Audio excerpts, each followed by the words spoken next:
So I'm going to try and run the biggest garage sale ever known to mankind. I'm going to call it the Front Yard Flea Market, but for legality reasons, I can't actually make it a flea market. It's a garage sale.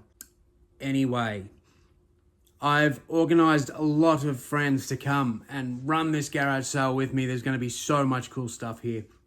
And have a sausage sizzle, a raffle. There's going to be heaps of fun stuff here for the day. Basically, I'm not going to go into too much detail because I'm actually going to pass that off to the people who I am running this for. And this is going to be a fundraiser for one of my really close friends and his family. Somebody that you all might have met if you've been on this channel for a minute. And that is Lachie. So if you do remember in a couple of thrift videos, he came with me and his wife, Nikita, who has been helping me out for the last 2 years, helping grow this business with some listing, packing, etc. Last year, Lachie was diagnosed with stage 4 bowel cancer. And that's just had a huge impact on him and the family, obviously. And they are going to be here to talk about it in 2 secs once I've stopped rambling. But I just wanted to help out as much as I could to try and help ease the financial burden, because money is probably one of the biggest things that people have stress because of. And that's the last thing you want stress of when you're sort of fighting a pretty full-on battle. And being a mate of mine, I just wanted to try and help out as much as possible. So many kind people have put their hand up to help out with this and donate stuff to raffle or donate their time to help out, donate goods. There's a few different businesses that are apparently going to put in as well for the raffle. It's just absolutely crazy. And honestly, I've known Lachie since we're teenagers, and I'm 35 now. And anyone that does actually know him personally would agree that this isn't just me doing like the cliche thing to say when a friend gets sick that they're the best person ever, and that he is actually genuinely a good person that I've never heard talk smack about anyone. He'll always put others before himself, and he'd never ask for anything, which is another reason why I want to do this. Because, you know, he'd be the first one to jump up and help out somebody else. And I just can't begin to imagine what, you know, some of the stuff that they had to deal with through all of this. And to still catch up with him and see how positive he is and all that sort of stuff, I think is half the battle. He is tackling this full steam ahead, and he is absolutely smashing it. And, you know, I'm proud of everything that he's done, and the family, Nikita, all of yous. But yeah, it breaks my heart that they have to go through this. Like, he's not just my mate. I look up to him as a father. I've watched him with his kids, how good he is. And yeah, he's just a great guy, and they do not deserve to, you know, cop the blow that they've copped. But yeah, if I can help out in just the slightest, this would be fantastic. And, you know, we raised a lot of money at the start of the year for a somewhat similar situation, and it was due to bowel cancer as well. And it's just a horrific thing for anyone, let alone like a young father at such a young age. And, you know, I'm sort of winging it here, and I'm a little bit lost for words. I've been talking to a lot of people today as well about it that are going to help out, and I'm just overwhelmed with the people that are going to help. And yeah, this is going to be a huge event, so we're going to make sure it's fun. That's what it's all about. Bring our families, our friends together, find some cool shit out in the yard, in the street. It's going to be hopefully the world's biggest garage sale flea market. It's a flea market. I heard there might be a coffee van. That technically means flea market. Anyway, I'm going to shut up. You're probably sick of hearing me. I'm going to just put the video over to Lachie and Nikita. I'd really appreciate it if you take the time to have a listen. And if you're in the area on Sunday, the 1st of December, I'm going to put up addresses and more details via Instagram. Come along. And if you do want to sell, there's limited spots left. But yeah, we might be able to try and squeeze a couple more in. It's just going to be a fun day. It's going to make a fun YouTube video, and we're doing it for our good mate Lachie. So I do appreciate you all. You want to come here on the day, get a snag for a couple of bucks or whatever they're selling for. You know, it's going to, every cent's going to help, and it just helps them guys not have to stress so much about, you know, worrying about the money side of things when they're going through a pretty crazy battle as it is. So I'm going to shut up, palm it over to them. I appreciate you if you're still sitting here and listening to me, but I'm going to appreciate you even more if you come this week or even just share this around. That would mean the world to me. So thank you guys. Mwah. Love yous. Welcome to my TED Talk. I'm Lachie. This is Nikita. G'day. Nikita works with Judda. Just behind the scenes sometimes helping do the packing and listing. Me and Judda are good mates. We've been mates for years. He asked me to do a little bit of a sort of rundown of what's happened in the last 12 months of my life. So I'm 34 with a couple of kids. I'm married. Pretty much 12 months ago, I had a bit of a pain in the guts. I just wasn't feeling right. And then I went to the doctor. He said, look mate, you just need to go to the hospital. I went to the hospital. They did a couple of scans, a couple of different tests, and then they said, look, we need to operate. We go after, you've got a tumour in your bowel. We need to operate and get it out, pretty much. At this stage, I was just blown away. I didn't really know what to think, because I thought, oh yeah, worst, I'm going to have a hernia or something, like work it like on a wind farm, like a labour-intensive job.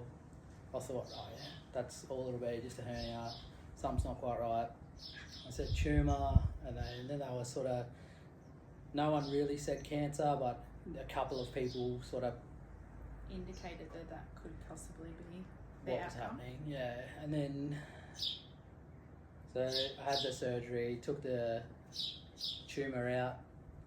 They ended up, so when they cut the tumour out, they cut either side of the bowel, and then they couldn't rejoin it, so they ended up just like poking it out through my belly. So I've got a stoma, which just pushes all the poop out into a bag, and then I just have to change a bag, so I don't have to go to the toilet anymore, which is handy, camping. I guess it was a pretty life-changing thing that happened within 24 hours. It was very quick. It was, yeah. I think the doctor, like, great bloke, he sort of said later on, he said, oh, we could have waited, but there's just no, why would we wait? Like, there's no point waiting. Heaps of people, it happens all the time, and then things will end up worse. So we just thought, we'll just go for it, and it's done. And then, yeah, sort of, I had like a month of recovery after the surgeries, and then I had a meeting with the oncologist here in Ballarat, and he was like, it's quite bad. It's, so stage 4, colorectal cancer, but grade 3, which is the type of aggression. So that's the worst, or the most aggressive type of cancer. And then to sort of top that off, we when they do the testing, it comes down to like different gene mutations. That's what causes cancer. Is like a misreproduction of the gene. So the misreproduction of the gene actually come out as this. It's called BRAF 6000E or something, which is not. It's not super common, but it's not uncommon, and it's a very aggressive type of cancer. But there is a lot of, they see it a lot in melanoma, like skin cancers. So they like doctors and professors and all the people who research it that are a lot smarter than me, they do know what works and how to sort of manage it the best. So there's a trial at the moment at the Austin that I'm on. It's called the Breakwater trial, and it just means that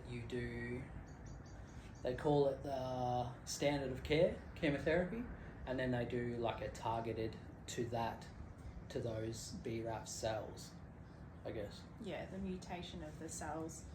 The medication that's the trial is just targeting those specific cells and killing those, I guess. Yeah. So you have the standard care, but then you get a little bit extra with the medication that you take every day. And then, like it seems to be going in the right path.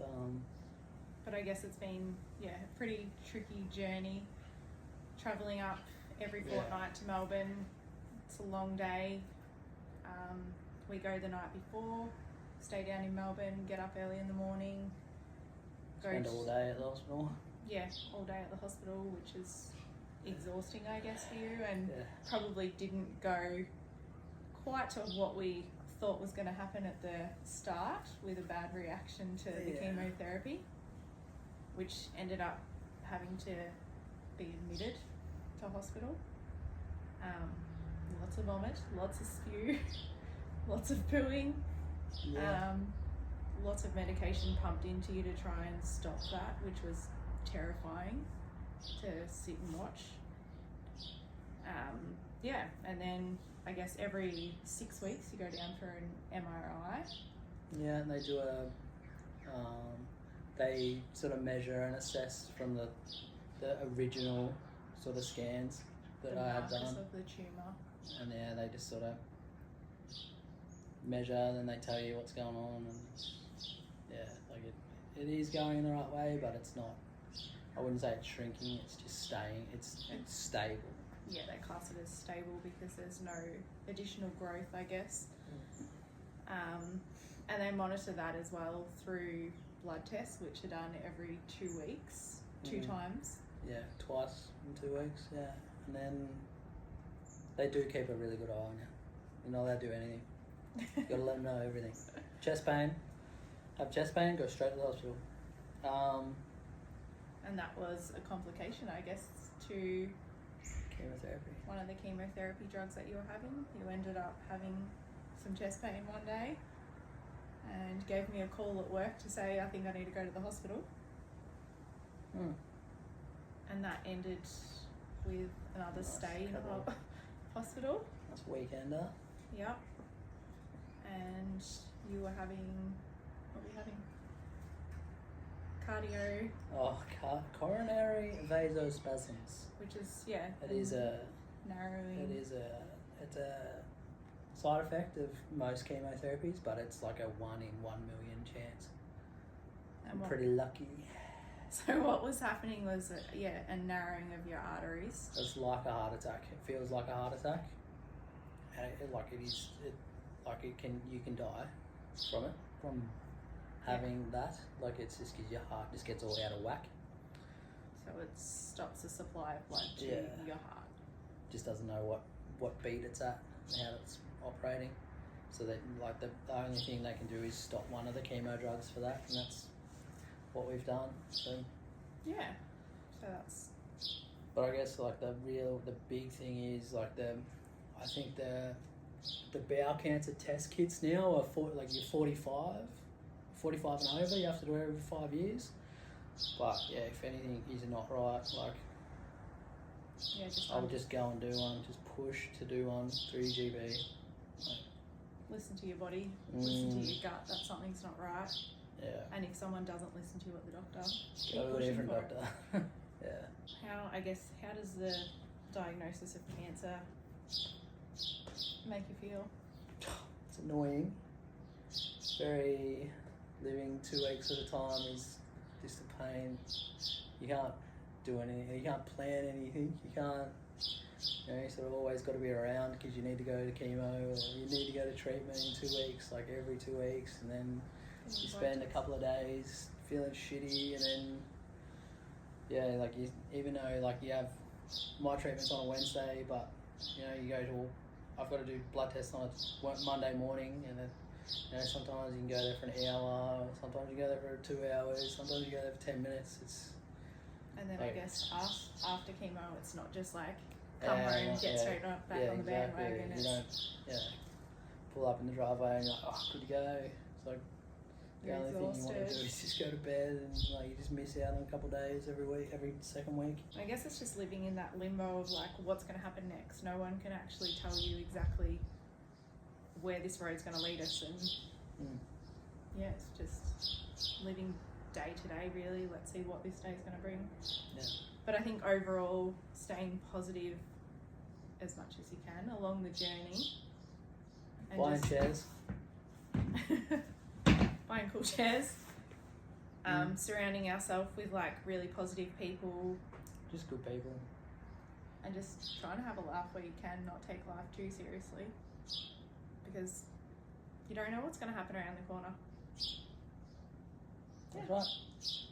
But I guess we'll send this video to Judd and see what he does with it. Yeah, that's it. You might cut it all out. Just rambling. Stitch us up a little bit. Mm. Yeah. Right, thank you.